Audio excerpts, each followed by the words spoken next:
হ'ল যে শেহতীয়াকৈ আমাৰ সংবাদ মাধ্যমৰ ওপৰত যিটো আক্ৰমণ চলিছে, সাংবাদিকৰ ওপৰত যেনেধৰণৰ মন্তব্য কৰা হৈছে, মই তাৰ তীব্ৰ গৰিহণা দিছোঁ। আৰু এইটোৱে ক'ম যে যদি চৰকাৰৰ বৰমূৰীয়াসকলেই যদি সংবাদ মাধ্যমক তেনেকৈ ৰাজহুৱাকৈ তুচ্ছ তাচ্ছিল্য কৰে, তেতিয়াহ'লে আৰু কিবা বাকী থাকিব নেকি?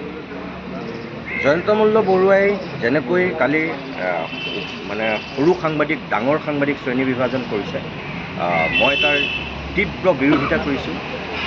সাংবাদিকে কোনো ডাঙৰ সাংবাদিক সৰু সাংবাদিক হ'ব নালাগে। আৰু এইটোৰ কাৰণে জয়ন্ত মল্ল বৰুৱাই ক্ষমা খোজাটো মই বিচাৰোঁ। মই দাবী জনাইছোঁ যে তেখেতে ক্ষমা খোজক।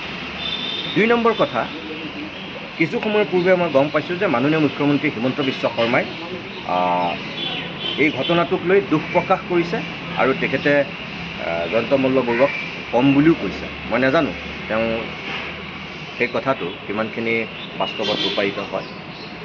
যদি মুখ্যমন্ত্ৰীৰ সঁচাকৈ শুভবুদ্ধিৰ উদয় হৈছে, তেনেহ'লে তেওঁ লগত থকা সেই মন্ত্ৰীসকলক অন্ততঃ তেওঁ এইটো কথা শিকাওক, যাতে সাংবাদিকক অন্ততঃ যিখিনি সন্মান কৰিব লাগে সেইখিনি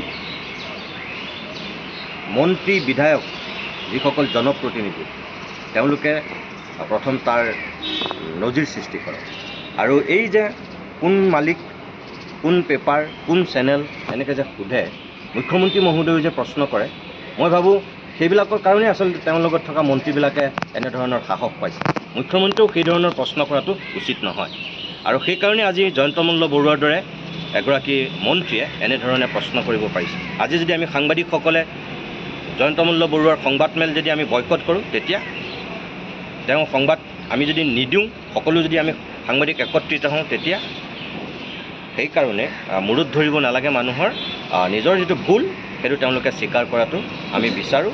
আৰু আজি আমি গুৱাহাটী প্ৰেছ ক্লাবৰ পৰা যিসকল আমি সাংবাদিক একত্ৰিত হৈছোঁ, সকলোৱে এই ঘটনাটোৰ আমি প্ৰতিবাদ কৰিছোঁ।